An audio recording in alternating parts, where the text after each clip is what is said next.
Welcome back to the channel, everyone. Some exciting news out of Kimpex recently. They just dropped this SeatJack Deluxe, which is the third iteration of the SeatJack. I have the second iteration right here, and I'll post a picture of the first one before that. At every step, they've been making improvements along the way, and this one really caught my eye. They're stating it's 50% lighter, and it's got all sorts of other upgrades, but I really couldn't find much information online in terms of people who actually bought them and have done reviews. So hopefully this video can help you guys out if you're in the market. Is it really worth the upgrade? Well, you have to stay tuned to find out. I'll let you know.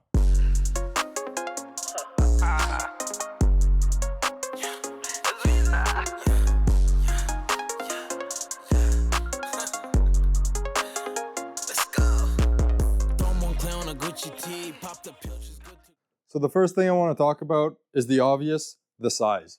Look at how much less bulky this one is over its predecessor. That alone is a huge factor for me. So I ride a 2011 Polaris Assault Switchback. It's not a sled that's meant to be ridden 2-up, but I do it quite a bit. So anything I can do to improve the rider experience when we're riding 2-up, I'm all for. So that's really why I wanted to try this one. The 50% lighter claim, from picking them up, I don't know if I believe it. I brought a scale here, we'll test it out. But another thing I really liked is how much space you have underneath it now. So with the previous version, I'll show a zoomed in clip, but you really couldn't put much on your tunnel because of the big metal bracket. It would block everything. On the back of this one, look at all this space now. So if you want to put fuel cans or storage bags or whatever you want, there's just tons of space now. So that was a big plus for me. And then another item is just the height. So look at the height difference here when you're sitting on the sled, and even the thickness of the pad. So now the passenger will be sitting way lower, which brings the center of gravity down and helps with riding. I'll put these on my sled in a second just so you can see, but just from sitting on it quickly, it makes a huge difference. Also, because of the overall dimensions of the sled, I was able to move it 2 inches forward, which again brings the weight on my skis, which is where I want it to be. In terms of heated grips and all that stuff, it's pretty similar. You have the heated grips with 2 different settings. You have a plug-in for your helmet. That hasn't really changed. If you look at the overall build quality, it's debatable. I mean, you look at the plastics on the old one, it's sturdy, it's solid. These are more like these flimsy ones. If you were to hit a big branch or something, I don't know how much protection that'll really bring. The metal is just thinner on the new version. It's not as solid, but it's what you would expect from a seat that's half the weight, right? Like you can't expect the same thing as this big bulky unit when you're cutting it down in half. And on top of that, the price is even less. So this one, buying it brand new from Kimpex, is less expensive than the older version. The only catch is that if you're riding a Polaris, which I am, I won't comment on Ski-Doo or anything else because I've never had them and I don't know them well enough. For Polaris, these only work on the Axys and the Matryx chassis, but you can make it work with the older versions. So I have a Freeride, so a 2011, and you can even make it work on the IQ, but you'll need to replace your seat.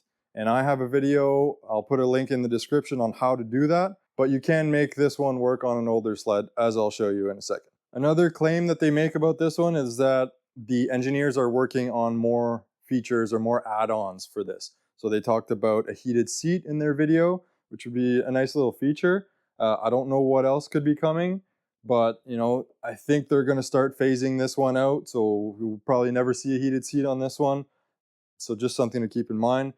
This is the Deluxe model. They also have an LT, I believe, which doesn't have the backrest, the hand guards, or the heated grips, but you can buy the LT and slowly upgrade it over time and add the heated grips and add the backrest. It's all upgradable. So that's about it for the overall comparison up here.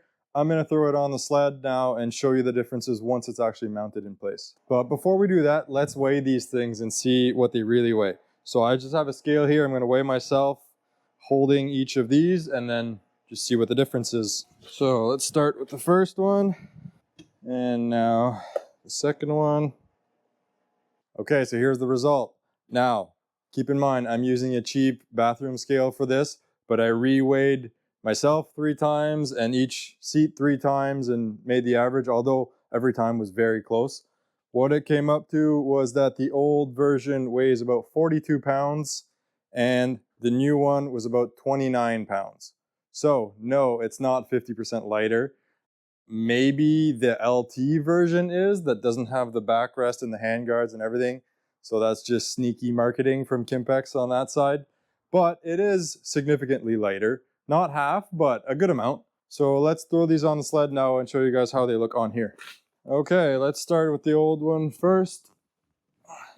So they use the same type of mounting hardware for the old versus the new.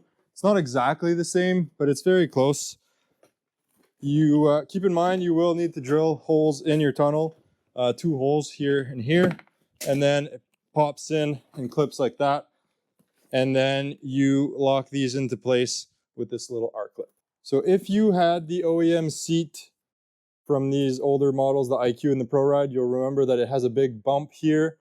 So if you keep your stock seat from your older sled, you will need to use the older version of the SeatJack.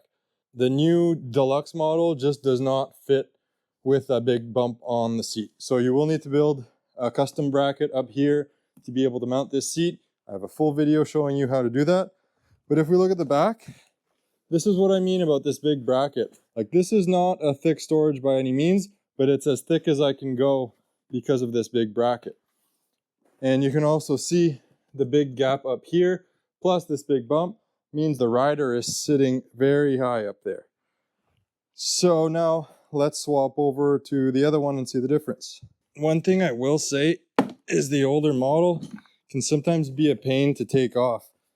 Those brackets just aren't that user-friendly compared to the new one, which is one nice feature that I wasn't expecting. Okay, now let's put the new one on.